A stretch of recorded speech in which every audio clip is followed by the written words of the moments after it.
കുറുകിയ ചാറോടുകൂടി അടിപൊളി ടേസ്റ്റ് നമുക്കൊരു കടലക്കറി ഉണ്ടാക്കിയെടുത്താലോ. അതിന് വേണ്ടി 250 ml കപ്പിൽ 1.5 കപ്പ് കടല രാത്രിയിൽ ഞാൻ വെള്ളത്തിലിട്ട് വെച്ചിരുന്നു. രാവിലെ ഞാൻ കുക്കറിലോട്ട് അത് ഇട്ട് കൊടുത്തിട്ടുണ്ട്.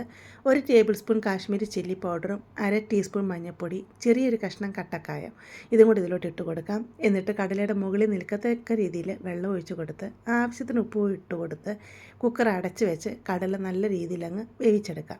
ഇനി നമുക്ക് ഇതിലേക്ക് തേങ്ങ വറുത്തെടുക്കണം. അതിനുവേണ്ടി 1 കപ്പ് തേങ്ങ ഞാൻ ഇവിടെ എടുത്തിട്ടുണ്ട്.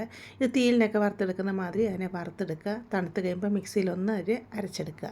കടല ഇവിടെ നല്ല രീതിയിൽ വെന്ത് വന്നിട്ടുണ്ട്. 2 ടേബിൾ സ്പൂൺ കടല ഞാൻ മാറ്റി വെച്ചിരുന്നു. ഇത് അരച്ചെടുക്കാനാണ്. തേങ്ങ ഇവിടെ ഞാൻ അരച്ചെടുത്തിട്ടുണ്ട്. അതിലോട്ട് മാറ്റി വെച്ചിരിക്കുന്ന കടല ഉണ്ടല്ലോ 2 ടേബിൾ സ്പൂൺ, ആ കടലയും കൂടി ഇട്ട് കൊടുത്തിട്ട് കുറച്ച് വെള്ളം കൂടി ഒഴിച്ച് കൊടുത്ത് അതും അങ്ങ് അരച്ചെടുക്കാം.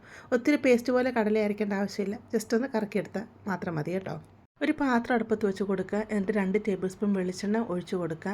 എന്നിട്ട് കുറച്ച് തേങ്ങക്കൊത്ത് അരിഞ്ഞെടുത്താണ് അതിട്ട് കൊടുത്ത് പകുതി വരെ അതിനൊന്ന് ഫ്രൈ ചെയ്തെടുക്കുക. അതിൻ്റെ കളറൊന്ന് മാറി വരുമ്പോൾ തേങ്ങക്കൊത്തിന് സൈഡിലോട്ട് മാറ്റിയിട്ട് കുറച്ച് കടുകിട്ട് കൊടുക്കുക.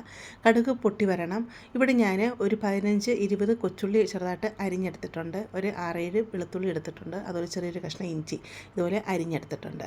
കടുക് പൊട്ടി വന്നിട്ടുണ്ട്. നമുക്ക് ഇഞ്ചി, വെളുത്തുള്ളി, കൊച്ചുള്ളി ഉണ്ടല്ലോ അതങ്ങ് ഇട്ട് കൊടുക്കാം. ഇതിലോട്ട് കുറച്ച് കറിവേപ്പിലൂടെ ഇട്ട് കൊടുത്ത് ഇതിനെ പകുതി വരെ ഒന്ന് വഴറ്റിയെടുക്കാം. ഉള്ളിയുടെ പകുതി വരെ വഴണ്ട് വന്നിട്ടുണ്ട്. ഇതിലോട്ട് 1 ടേബിൾ സ്പൂൺ കാശ്മീരി ചില്ലി പൗഡറും 2 ടേബിൾ സ്പൂൺ മല്ലിപ്പൊടി ഇട്ട് കൊടുത്ത് ഇതിൻ്റെ പച്ചസ്മെല്ല് മാറുന്നവരെ നല്ല രീതിയിൽ ഇതിനെ വഴറ്റിയെടുക്കുക. ഇതിലോട്ട് ഒരു വലിയ തക്കാളി അരിഞ്ഞതും കൂടി ഇട്ട് കൊടുക്കാം. സാധാരണ കടലക്കറിക്ക് തക്കാളി ഇട്ട് കൊടുക്കാറില്ല, പക്ഷേ ഇത് നമ്മൾ തക്കാളി ഇട്ട് കൊടുക്കുന്ന പ്രത്യേക ഒരു ടേസ്റ്റാണ് കേട്ടോ. തക്കാളി പെട്ടെന്ന് മെൽറ്റായി വരാനായിട്ട് അതിലോട്ട് ശകലം വെള്ളം കൂടി ഒഴിച്ച് കൊടുത്ത് അടച്ച് വെക്കാം. അടച്ച് വെച്ച് കഴിഞ്ഞ് കഴിയുമ്പം ഒരു 5 മിനിറ്റ് ആകുമ്പോഴത്തേക്ക് നല്ലതായിട്ട് തക്കാളി വെന്ത് ഉടഞ്ഞ് കിട്ടും. തക്കാളിയോട് വെന്ത് ഉടഞ്ഞ് വന്നിട്ടുണ്ട്. ഇതിലോട്ട് വേവിച്ച് വെച്ചിരിക്കുന്ന കടല വെള്ളത്തോടു കൂടി തന്നെ ഇതിലോട്ട് അങ്ങ് ഒഴിച്ച് കൊടുക്കാം. എന്നിട്ട് കുക്കർ കഴുകി 1/2 ഗ്ലാസ് വെള്ളം കൂടി ഞാൻ ഇതിലോട്ട് ഒഴിച്ച് കൊടുക്കുന്നുണ്ട്. എന്നിട്ട് ഇത് നല്ല രീതിയിലൊന്ന് തിളച്ച് വരണം. ഇവിടെ നല്ല രീതിയിൽ തിളച്ച് വന്നിട്ടുണ്ട്. നമ്മൾ തേങ്ങ അരച്ച് വെച്ചിരുന്നല്ലോ, ആ അരച്ച് വെച്ചിരുന്ന തേങ്ങ മിക്സ് ഇതിലോട്ട് അങ്ങ് ഇട്ട് കൊടുക്കാം. ഇട്ട് മിക്സി കഴുകി 1 ഗ്ലാസ് വെള്ളം കൂടി ഞാൻ ഇതിലോട്ട് ഒഴിച്ച് കൊടുക്കുന്നുണ്ട്. കടലക്കറിക്ക് എത്ര ലൂസ് വേണം അതനുസരിച്ച് വെള്ളം ഒഴിച്ച് കൊടുക്കാം. കാരണം ഇത് ഇരിക്കും തോറും കടലക്കറി കുറുകി വരും. കാരണം നമ്മൾ തേങ്ങയും കടലയൊക്കെ അരച്ചതല്ലേ. ഇതിലോട്ട് 1 ടീസ്പൂൺ ഗരം മസാലയും 1/2 ടീസ്പൂൺ പെരുംജീരകപ്പൊടിയും ഇതിലോട്ട് ഇട്ട് കൊടുത്ത് നല്ലതായിട്ട് ഇളക്കി മിക്സ് ചെയ്യുക.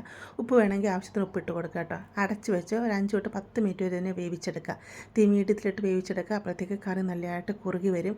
തണുത്ത് കഴിയുമ്പോഴത്തേക്ക് കറി നല്ലതായിട്ട് കുറുകി വരുമേ. അപ്പോൾ നിങ്ങളെല്ലാം ഇങ്ങനെ തയ്യാറാക്കി നോക്കുക. ഇഷ്ടപ്പെടുവാണെങ്കിൽ ഒന്ന് സപ്പോർട്ട് ചെയ്യുക കേട്ടോ.